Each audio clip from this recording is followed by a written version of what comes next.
तो आज हम लोग शुरू कर रहे हैं मुगल वंश। जैसा कि आप लोग जानते हैं, मुगल वंश में हम लोग लगभग सारे शासकों को समाप्त कर चुके हैं।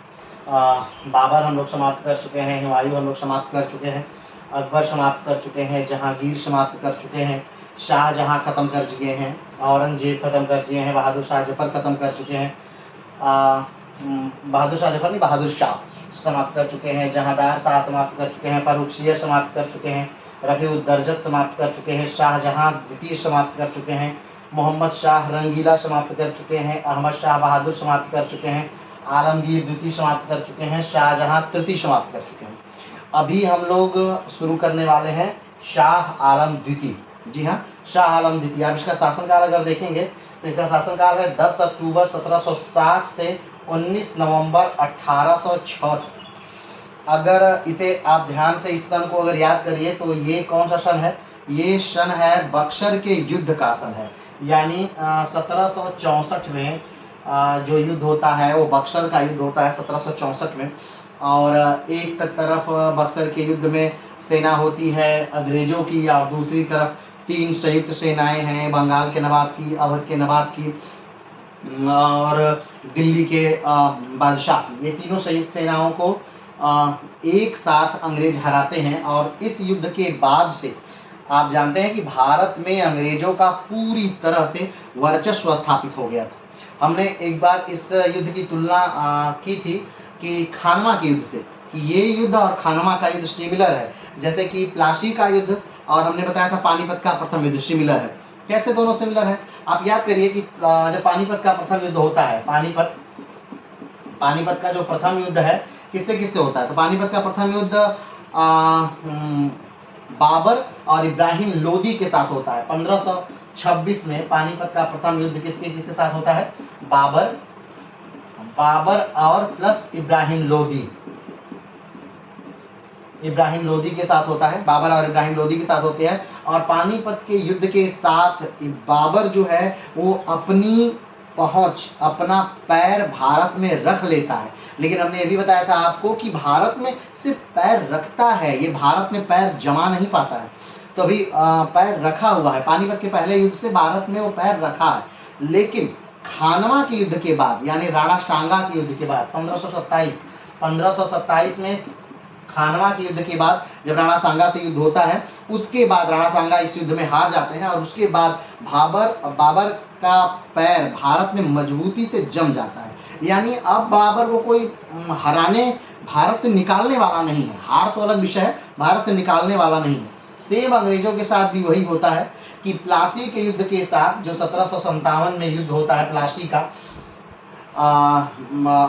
बंगाल के नवाब और अंग्रेजों के साथ, रॉबर्ट क्लाइव के साथ, तो इसमें इस युद्ध के साथ अंग्रेज क्या करते हैं? अपना पैर भारत में क्या कर लेते हैं? जमा लेते हैं। लेकिन अभी पूरी तरह से खड़े नहीं है, स्टेबल नहीं है। ये बातें हो चुकी हैं। लेकिन 1764 में बक्सर के युद्ध के साथ अब अंग्रेजों को भारत से निकालना लगभग असंभव हो जाता है। किस युद्ध से? 1764 के बक्सर के युद्ध से। तो ये दोनों युद्ध एक तरह से क्या है? सिमिलर है। ये अगर युद्धों को मिला करके देखा जाए तो एक तरह से सिमिलर युद्ध है। तो आइए अब देखा जाता है बाबर को। एक बार बाबर से लेकर के शाह आलम द्वितीय तक, शाहजहां तृतीय तक क्या कर लेते हैं? रिवीजन कर लेते हैं, एक बार देख लेते हैं। आप जानते हैं कि जैसा बाबर भारत पर 5 बार आक्रमण करता है। कब कब आक्रमण करता है ये आप हमें कमेंट बॉक्स में बताएंगे। तो बाबर का जो पहला आक्रमण होता है 1519 में होता है, और उसके बाद लगातार वो 26 तक भारत पर आक्रमण करता है। लेकिन 26 का जो आक्रमण होता है 20 अप्रैल 1526 में, 26 में उसका राज्याभिषेक हो जाता है। यानी कि वो भारत का अब शासक बन चुका है। आप जानते हैं कि इसके जो पिता थे, बाबर के जो पिता हैं, वो मिर्जा लगाया करते थे, लेकिन बाबर ने बादशाह की उपाधि ग्रहण की। हमने आपको बताया था कि बादशाह जो होता है, बादशाह किसे कहते हैं? तो बादशाह का अल्लाह से डायरेक्ट कनेक्शन होता है, यानी बीच में कोई मीडिएटर नहीं होता है। लेकिन जो सुल्तान होते हैं या कोई और राजा है, अगर इस्लामिक राजा है, तो उसका एक माध्यम होता है, कोई और माध्यम होता है जिसके द्वारा वो ईश्वर से, यानी कि अल्लाह से बात करता है। लेकिन जो बादशाह है उसका ईश्वर से डायरेक्ट संपर्क होता है, इसलिए वो बादशाह की उपाधि। तो अब बाबर जो है ये बादशाह की उपाधि यानी बादशाह की उपाधि ग्रहण करता है। और 20 अप्रैल 1526 से भारत का एक तरह से राजा बन जाता है, यानी कि बादशाह बन जाता है, और 26 सितंबर 1530 तक ये राजा रहता है। इस दौरान ये लगातार लगभग 4 लड़ाइयाँ लड़ता है, पानीपत, खानवा, चंदेरी, घाघरा। आप जानते हैं 1526, 1527, 1528 और 1529 में तक ये लगातार लड़ाइयाँ लड़ता है। 1530 में बाबर की क्या हो जाती है, मृत्यु हो जाती है। एक बहुत सारी किदवंती भी हैं कि अपना उसका जो बेटा है हुमायूं, बड़ा बेटा, वो बीमार हो जाता है। उसको बचाने के लिए वो अल्लाह से प्रार्थना करता है कि हे अल्लाह, इसकी बीमारियां मुझे लग जाए, मुझे मृत्यु आ जाए, मेरा बेटा ठीक हो जाए। और ऐसा ही होता है, उसका बेटा ठीक हो जाता है और बाबर की क्या हो जाती है, मृत्यु हो जाती है। ये 1530 की घटना है जब बाबर मर जाता है। 1530 के बाद बाबर के 4 पुत्र हैं, कामरान, अख्तरी, हिंदाल और हुमायूं। तो इन चारों पुत्रों में उत्तराधिकार का युद्ध न हो, एक युद्ध न हो, इनके बेटे अच्छे से रहें, इसके लिए बाबर अपने बड़े बेटे को बुलाता है, यानी हुमायूं को बुलाता है, और हुमायूं से कहता है कि मेरे जो राज्य है इसको क्या कर लेना, अपने भाइयों में समान तौर पे बांट लेना। और हुमायूं भी वैसा ही करता है, हुमायूं अपने भाइयों में समान तौर पे राज्य को बांट लेता है। लेकिन दिक्कत क्या होती है कि राज्य को बांट लेने से राज्य छोटा हो जाता है, राज्य का संसाधन कम हो जाता है, और भाइयों में फिर धीरे धीरे इसका राज्य कहीं न कहीं फिर सूर्यवंश के कब्जा होने का यही मूलतः कारण ही बन जाता है, क्योंकि इसके राज्य छोटे हो जाते हैं। जब अपने भाइयों में समान राज्य बांट दिया जाता है तो इसका राज्य छोटा हो जाता है। तो फिर 30 के बाद हुमायूं गद्दी पर बैठता है, यानी दिल्ली हुमायूं स्वयं लेता है और दिल्ली में वो राजा बनता है 1530 में। इसके शासनकाल को आप 2 भागों में यहाँ पर बांट कर देख सकते हैं, 1530 से 1540 तक, यानी कि 10 साल तक इसका कार्यकाल रहा। इसके समय में बहादुर शाह, एक उस समय गुजरात का जो शासक है वो बहुत इसे परेशान करता है। एक तरफ से बहादुर शाह इसे परेशान करता है और दूसरी तरफ से शेर शाह सूरी जो बिहार बंगाल का शासक है वो इसे बार बार परेशान करता है। तो ये दोनों मिलकर हुमायूं को काफ़ी परेशान करते हैं। और आप जानते हैं कि जो चौसा का युद्ध है उसमें युद्ध होता है हुमायूं से, शेर शाह सूरी से, और उसमें फाइनली शेर शाह सूरी जीत जाता है और हुमायूं जो है वो हार जाता है। उस युद्ध के बाद फिर एक और युद्ध होता है कन्नौज का। हुमायूं कन्नौज का भी युद्ध लड़ता है, और उस युद्ध में के बाद हुमायूं पूरी तरह से हार जाता है और भारत छोड़ करके भाग जाता है। भारत के पीछे हुमायूं के पीछे शेर शाह सूरी अपना एक सेनापति को लगा देता है। कमेंट बॉक्स में बताइएगा कि किसको लगाता है इसका पीछा करने के लिए, पकड़ने के लिए नहीं, सिर्फ दौड़ाने के लिए लगाता है। चलिए, तो 1530 से 1540 तक का समय रहा किसका, हुमायूं का, जो भारत में। उसके बाद 1540 से 1545 तक का जो समय था वो सूर्यवंश के सबसे प्रारंभिक शासक जिन्होंने सूर्यवंश की स्थापना की थी, शेर शाह सूरी, उनका शासन था यहाँ पर 1540 से 1545 तक।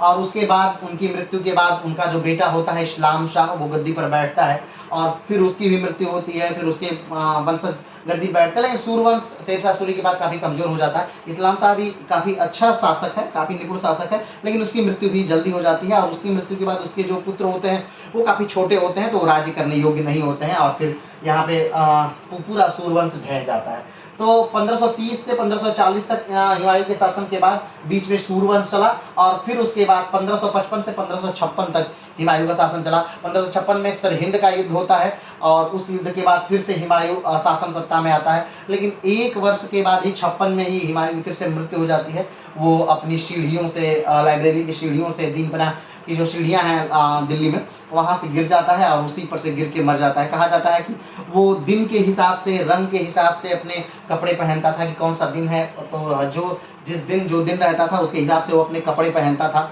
और उसके कपड़े बहुत बड़े और विशालकाय होते थे, तो जब अपनी सीढ़ियों से उतर रहा था तो अपने कपड़ों में उलझ जाता है, और उलझ कर ही वो गिर जाता है, और गिर कर उसकी क्या हो जाती है, मृत्यु हो जाती है।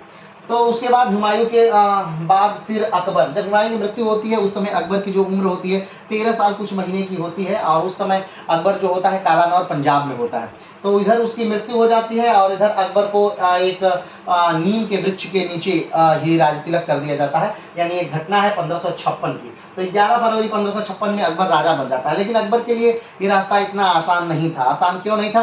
क्योंकि उस समय बंगाल की तरफ से या बिहार की तरफ से कहा जाए तो एक शासक है या एक सेनापति है जिसका नाम हेमू है, पूरा नाम उसका हेमचंद्र विक्रमादित्य है, और वो आक्रमण कर देता है और वो जीत लेता है, आगरा को जीत लेता है, वो जीत लेता है फतेहपुर सीकरी को जीत लेता है, दिल्ली को जीत लेता है, और फिर पानीपत का दूसरा युद्ध होता है। ध्यान रखिएगा, पानीपत का पहला युद्ध बाबर लड़ता है 1526 में, और पानीपत का दूसरा युद्ध जो होता है 1556 में होता है, जो बाबर के पुत्र का पुत्र यानी कि अकबर लड़ता है 1556 में। 1556 में जो युद्ध होता है वो भी पानीपत में ही होता है, और यहाँ पर हेमचंद्र विक्रमादित्य और अकबर से युद्ध होता है। अब आप सोच रहे होंगे कि अकबर जो है वो 13 साल कुछ महीने के, यानी 14 साल मानिए, 14 साल का एक बालक है, वो कैसे युद्ध लड़ पा रहा होगा।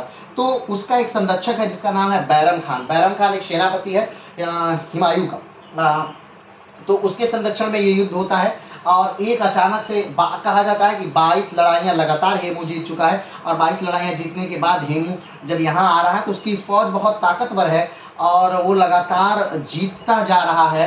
तो यहाँ पर क्या होता है कि यहाँ पे एक तीर आती है सनसनाती हुई और हेमू की आंख में लग जाती है, जिसके बाद हेमू अपनी हाथी पर से गिर जाता है और बैरम खान हेमू का गर्दन काट देता है और कहता यह है कि अकबर ने उसे मार दिया। उस समय अकबर की उम्र बहुत कम है। ठीक है, अब अकबर यहाँ पर गद्दी पर बैठता है, लेकिन अकबर जो है अभी छोटा बालक है, तो अकबर का पूरा शासन सत्ता जो है वो यही बैरम खान जो उसका सेनापति है, संरक्षक है, वो चलाता है। और ये कार्यक्रम लगभग चलता है 60 तक, 1560 तक। उसके बाद एक छोटा सा युद्ध होता है बैरम खान और अकबर में के बीच में, एक छोटा सा युद्ध होता है जिसमें बैरम खान हार जाते हैं, और कहा जाता है कि जो दरबार के लोग थे वो बैरम खान के प्रति अकबर को काफ़ी ज़्यादा चढ़ा देते हैं, काफ़ी ज़्यादा भर देते हैं। तो अकबर को ऐसा लगता है कि कहीं ऐसा ना हो कि ये बैरम खान मेरा पूरा शासन सत्ता को हड़प ले, मेरे शासन को ले ले, इसलिए अकबर युद्ध लड़ता है बैरम खान से और बैरम खान को हरा देता है। और फिर उनके पास 2 ऑप्शन देता है कि एक तो चाहे आप एक निश्चित पद ले लीजिए, और चाहे दूसरा तो आप हज की यात्रा पे चले जाइए। तो बैरम खान यहाँ पर हज की यात्रा को चुनता है और हज की यात्रा पर वो चला जाता है, लेकिन हज की यात्रा में जाते समय ही रास्ते में गुजरात में ही उसकी हत्या कर दी जाती है, उसके किसी पुराने दुश्मन द्वारा हत्या कर दी जाती है। ये बात जब होती है तब अकबर को बहुत बुरा लगता है, और अकबर जो है उसकी विधवा से स्वयं विवाह करता है और उसके जो पुत्र हैं रहीम जिसका नाम है, उसे गोद लेता है। ये रहीम वही है जो कवि हैं, अब्दुल रहीम खान खाना, जो बहुत अच्छे कृष्ण के भक्त हैं, जो बहुत अच्छी कविताएं संस्कृत में लिखते हैं कृष्ण के लिए, ये वही रहीम है, जो मंदिर बनवाते हैं और उस मंदिर में रहते हैं, तो ये वही रहीम है। तो रहीम को पुत्र में गोद में ले लेता है, और कहा जाता है कि अपने नवरत्नों में भी अकबर उन्हें शामिल करता है रहीम को। तो धीरे धीरे धीरे शासन सत्ता की बागडोर अकबर के हाथों में आनी शुरू होती है। कहा जाता है कि 1560 से लेकर के 1562 तक का जो दौर है ये पिटकोट शासन के तौर पे जाना जाता है, यानी कि इस समय जो शासन सत्ता है वो महिलाएं, यानी अकबर के दरबार की जो महिलाएं हैं वो काफ़ी ताकतवर हैं, वो शासन सत्ता संभालती हैं। फिर उसके बाद कहा जाता है कि 1568 में एक युद्ध होता है चित्तौड़ में। उस युद्ध के बाद जब अकबर ने लगभग 30,000 लोगों की हत्या की थी, ये वो टाइम है, और कहा जाता है कि पहला ये समय है जब अकबर, पहला और आखिरी समय ऐसा है जब अकबर इतना ज़्यादा क्रूर होता है और वो लगभग 30,000 लोगों की हत्याएं करता है। कहा जाता है कि ये युद्ध जो होता है ये चित्तौड़ में राणा प्रताप के पिता लड़ रहे होते हैं, और इस युद्ध के समय राणा प्रताप के पिता जो उदय सिंह द्वितीय हैं वो भाग गए होते हैं, पहाड़ों में कहीं छिप जाते हैं। तो उस समय उस युद्ध को वो लड़ते हैं और हार जाते हैं फाइनली, और अकबर इस युद्ध को जीतता है, यानी मेवाड़ अकबर जीत लेता है। इसके बाद से अकबर अपने आप को स्थापित करता है और धीरे धीरे धीरे धीरे धीरे धीरे धीरे धीरे एक बहुत बेहतरीन राजपूत नीति के साथ, एक बहुत बड़ी धार्मिक नीति के साथ, एक बहुत अच्छी नीति के साथ राज्य को चलाता है। और कहा जाता है कि अकबर जैसा शासक जिस प्रकार से उसने कार्य किया तो मध्यकाल के इतिहास में देखने को कहीं नहीं मिलता कि इतना बेहतरीन शासक भी हो सकता है। चलिए, अकबर का शासनकाल समाप्त होता है। फिर उसके बेटे जहांगीर आता है। जहांगीर का जो मूल नाम है वो सलीम है, चूँकि शेख सलीम शाह चिश्ती के काफ़ी मिन्नतों से अकबर को वो प्राप्त हुए हैं, इसलिए उनका नाम अकबर सलीम रखता है। और सलीम जहांगीर के नाम से 30 नवंबर 1605 को गद्दी पर बैठते हैं। 1605 में ही अकबर की मृत्यु होती है और 1605 में ही जहांगीर गद्दी पर बैठते हैं। जहांगीर अपने पिता से एकाक युद्ध भी लड़ चुके हैं, चूँकि युद्ध हुआ नहीं था, टल गया था, लेकिन फिर भी सेनाएं दोनों आमने सामने तैयार खड़ी थी। तो फिर भी 28 अक्टूबर 1627 तक उनका शासन चलता है। अगर देखा जाए कि जहांगीर का शासनकाल किस चीज़ में सर्वोत्तम है, तो कहा जा सकता है कि चित्रकारिता के क्षेत्र में जहांगीर ने जितनी उन्नति की उतना किसी भी शासक के समय में चित्रकारिता के समय में उतनी उन्नति नहीं होती है। आगे बढ़ते हैं, शाहजहाँ के समय में आते हैं हम लोग। शाहजहाँ एक बेहतरीन शासक है, क्योंकि शाहजहाँ का नाम सिर्फ अगर देखा जाए तो मात्र ताजमहल को जोड़ करके देखा जाता है या लाल किले को जोड़ कर देखा जाता है, लेकिन अगर शाहजहाँ को एक्चुअल में देखा जाए तो शाहजहाँ का जो नाम है वो देखा जाना चाहिए एक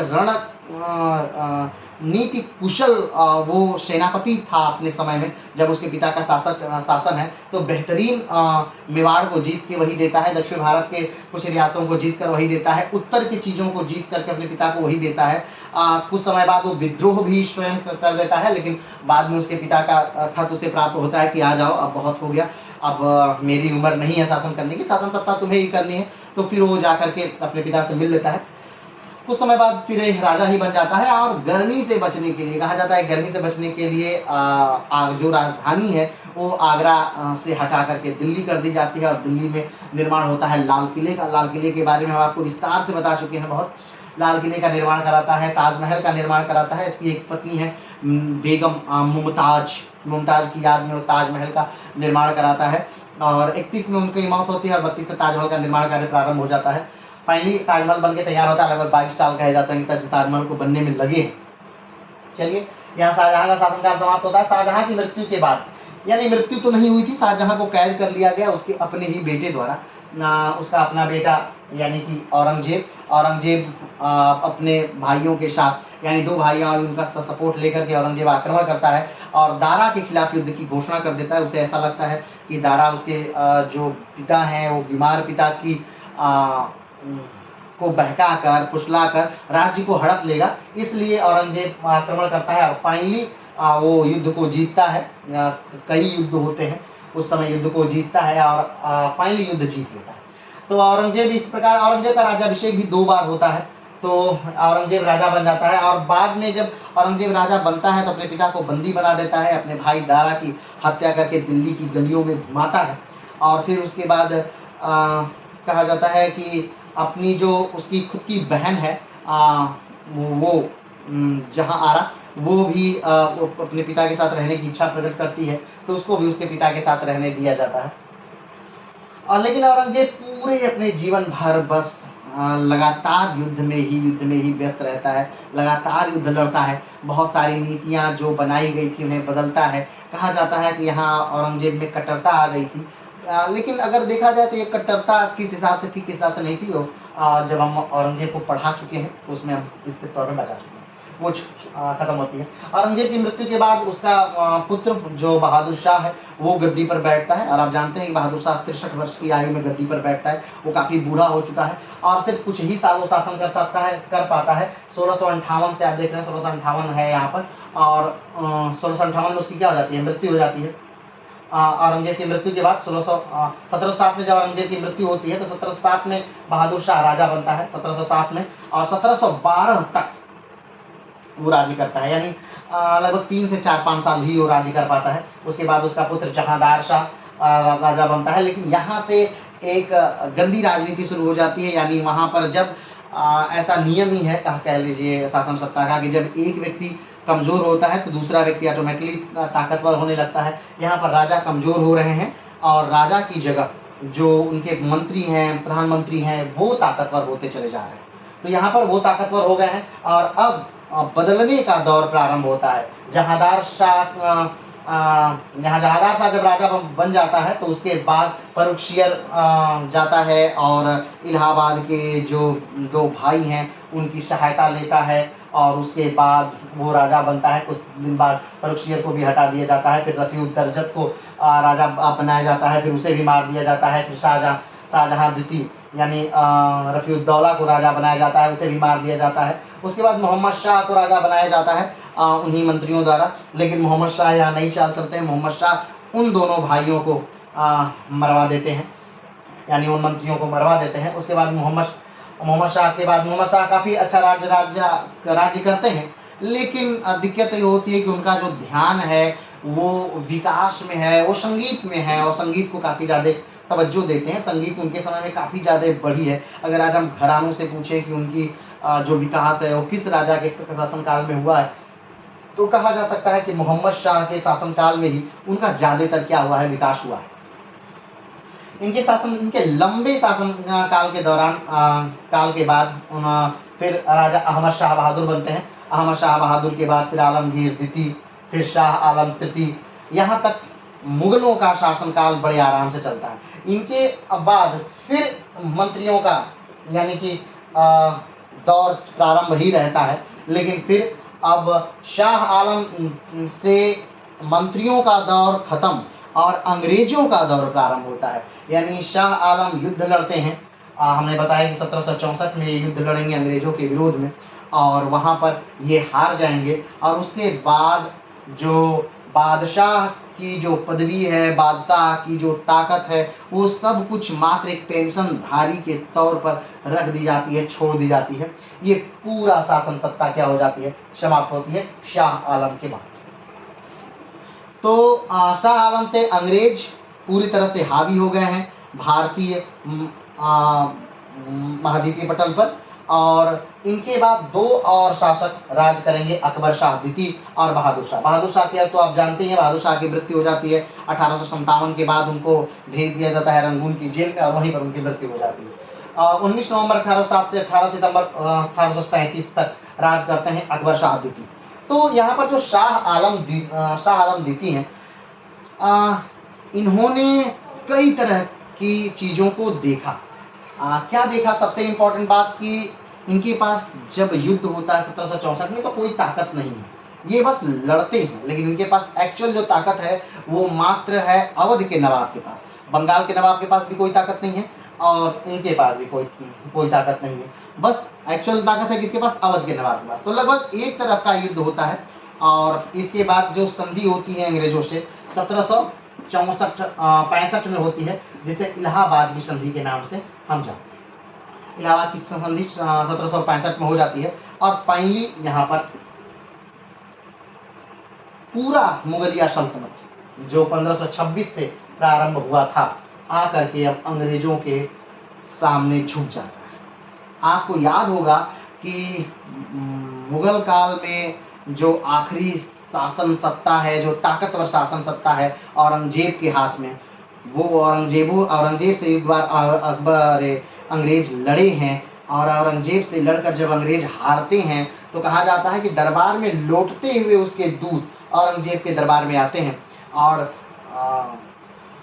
राजा डांटते हुए उनको कहते हैं कि फला फला मेरी मांगे हैं, उसे पूरी की जाए और फला व्यक्ति को हटा दिया जाए। लेकिन आज वही मुगलिया सल्तनत पूरी तरह से ध्वस्त हो चुकी है।